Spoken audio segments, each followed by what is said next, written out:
벤탄쿠르의 행동으로 전 세계적인 논란이 가중되고 있습니다. 아마 자신의 사과문 이후 사건이 끝났으리라 생각했나 봅니다. 하지만 아직도 팀의 주장에게 행한 이 충격적인 인종차별은 더욱 더 파장이 일고 있는데요. 싱가포르전과 중국전을 승리로 장식한 후 우리의 손흥민 선수는 마침내 휴식기에 들어서게 되었습니다. 한 시즌 내내 살인적인 일정을 치르며 동시에 다양한 사건 사고를 겪었고 몸도 마음도 함께 지쳐 있었던 손흥민이 마침내 축구에서 벗어나 푹 쉴 수 있는 바로 이 순간을 애타게 기다려왔을 겁니다. 하지만 그토록 바라던 휴식기가 찾아왔는데 이제는 외부에서 다시 손흥민 선수를 뒤흔들고 있는데요. 그리고 손흥민을 괴롭힌 건 정말 뜻밖이고 의외의 인물이었습니다. 며칠 전 터져나온 벤탄쿠르의 인종차별 사건은 이제 한국 팬들이라면 모두가 접한 소식일 겁니다. 그는 손흥민과 손흥민의 가족들이 전부 똑같이 생겼다고 말하며 아시아인을 향한 전형적인 스테레오 타입의 인종차별을 가했고, 이는 아시아인들은 물론이고 손흥민 선수와 그 가족들도 모욕하는 저질스러운 발언이었죠. 물론 유럽에서도 퍼져 현지 기자들마저 앞다투어 이 사건을 다루기 시작했고, 벤탄쿠르는 부랴부랴 자신의 인스타에 사과문을 올리며 사건을 일단락시키고자 했는데요. 하지만 이 사건을 대하는 벤탄쿠르를 비롯한 우루과이인들의 태도와 잉글랜드 현지와 프리미어리그의 반응은 더욱 국내 팬들의 분노를 끌어오르게 했습니다. 벤탄쿠르는 자신의 인스타에 그것은 나쁜 농담이었다고 말했는데요. 그는 자신이 행한 발언이 인종차별적이다 인지조차 하지 못했으며 이것을 그저 가벼운 농담이라고 여기는 사과 같지도 않은 사과문을 게시했습니다. 물론 한국 팬들은 이를 받아들일 리가 없었죠. 그러나 놀랍게도 우루과이 현지와 영국에서는 이 사건을 크게 보도하고 있지 않고 있습니다. 이는 인종차별을 대하는 그들의 이중적인 태도를 확인할 수가 있었는데요. 프리미어리그는 수시로 인종차별 반대 캠페인을 벌이고 있습니다.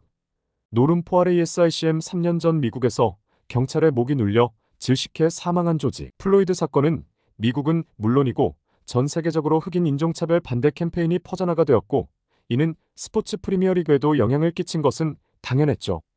프리미어리그는 21시즌부터 경기 시작 전 무릎을 꿇는 인종차별 반대 캠페인을 벌이기 시작했고, 규정을 새로 고쳐 프리미어리그 내에서 일어나는 인종차별 사건에 대해 더욱 엄격한 처벌을 내리도록 강화했습니다. 그동안 흑인 선수가 피해자였기 때문에 인종차별 사건에 대한 반응들을 보았을 때 완전 이중적인 태도를 보이고 있는 것인데요. 과거 맨시티의 미드필더 베르나르도 실바는 SNS상에서 같은 팀 동료인 벤자민 맨디에게 흑인 캐릭터를 리트윗하며 이 캐릭터가 너를 닮은 것 같다는 글을 올렸습니다. 얼핏 보면 별 문제가 없는 내용 같지만 이내 온라인의 흑인 팬들이 베르나르도 실바를 공격하기 시작했는데요. 실바가 같이 올린 캐릭터는 흑인을 희화화한 캐릭터였고, 이는 명백히 인종차별적이라는 반응이었죠. 그러나 맨디는 실바의 게시를 전혀 그런 식으로 받아들이지 않았고 친구들끼리의 장난에 불과하다며 입장문을 올리며 당사자 그 누구도 문제 삼지 않는 모습을 보였습니다. 과르디올라 감독 또한 이 둘은 5년을 넘게 알고 지낸 사이이며 이 사건이 그렇게 진지하게 받아들일 만한 사건이 아님을 강조했습니다. 하지만 흑인 팬들은 계속해서 실바를 인종차별로 몰기 시작했고, 결국 이 사건은 프리미어리그 징계위원회에 회부되면 실바는 한 경기 출전 정지 처분을 받게 되었습니다.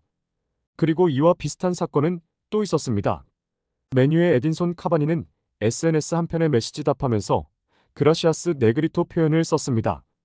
이 네그리는 남미 문화권에서는 친한 친구 사이에서 흔히 쓰이는 단어 중 하나였기 때문에 카바니는 평소와 같이 친근하게 감사를 표현하는 느낌으로 이 단어를 사용했지만 유럽과 미국에서 네그리는 흑인 비하의 별칭으로 통하고, 그렇기에 카바니는 의도가 없었음에도 프리미어리그로부터 3경기 출장 정지를 받았습니다.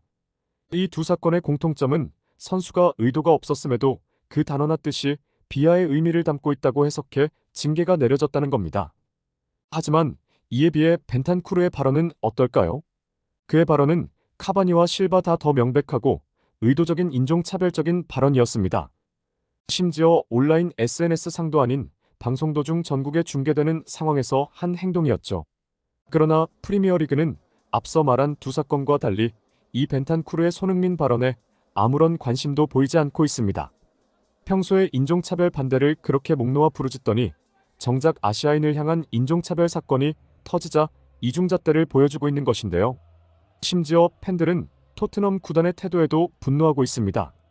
팀의 주장이자 최고 레전드가 이런 충격적인 사건에 휘말렸으며 아직까지 입장문이 공식 성명서를 올리지 않고 묵묵부답으로 일관하고 있으며 더 어이없는 것은 오히려 인스타에 벤탄쿠르가 웃고 있는 사진을 올리며 아시아 팬들과 기싸움을 하고 있는 중이죠. 토트넘의 현지 전담 기자 알레스 데어 골드는 구단의 미온적인 태도와 벤탄쿠르의 발언을 거세게 비판했습니다. 그는 벤탄쿠르가 정말 멍청한 발언을 했다고 말하며 동시에 답글에 달린 우루과이 팬들의 어처구니 없는 변명에 질려버렸다고 말했습니다. 그냥 농담일 뿐이다라고 한 사람이 있는데 말도 안 되는 소리다. 그냥 우루과이 사람들이 말하는 방식이고 전혀 죄가 없고 자신들의 문화라고 이야기한다. 게다가 영국은 과거 식민 지배를 했기 때문에 우리가 인종차별 문제를 끌고 올 자격이 없다고 말한다. 전혀 이해할 수 없는 논리고 끔찍한 사고방식이다. 이 사건을 가볍게 흘려보내려고 하는 사람들이 많은데 한국 축구 팬들과 그중 몇 명은 나랑도 친구인데 우리는 굉장히 이 발언에 대해 기분이 나빴다. 벤탄쿠르의 사과문도 큰 부분을 간과했는데 결국 소니 개인한테 사과한 거잖아. 사실 이 발언은 한국인들과 동시에 더 나아가 모든 아시아인들을 모욕한 것이나 다름없어. 이 주제는 충분히 사람들 사이에서 논의된 것 같지도 않았고 이야기가 부족했다고 생각해. 한국 팬들이 나에게 해준 말이 있는데 그 말에 동의할 수밖에 없었어. 더 큰 문제는 다음 달에 토트넘이 한국으로 내한을 떠난다는 거야. 벤탄쿠르가 그 원정 명단에 포함될지 말지가 이슈가 될 텐데 우루과이가 코파 아메리카에서 얼마나 진출하느냐에 달려있어. 손흥민은 한국만이 아니라 아시아 그리고 그너머 전 세계 축구 팬들의 영웅이야. 실제로 노팅엄 팬은 손흥민을 향한 인종차별을 했다가 3년 출입금지를 당했어.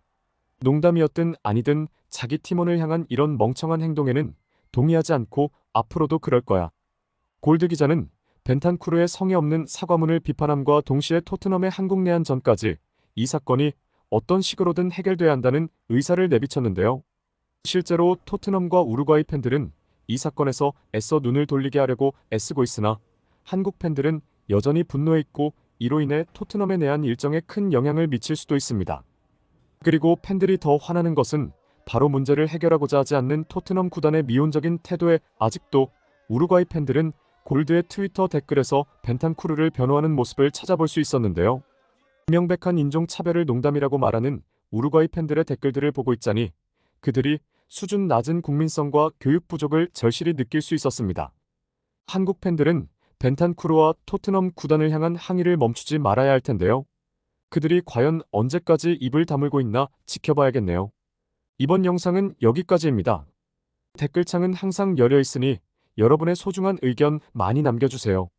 구독과 좋아요 부탁드립니다. 끝까지 시청해주셔서 감사합니다.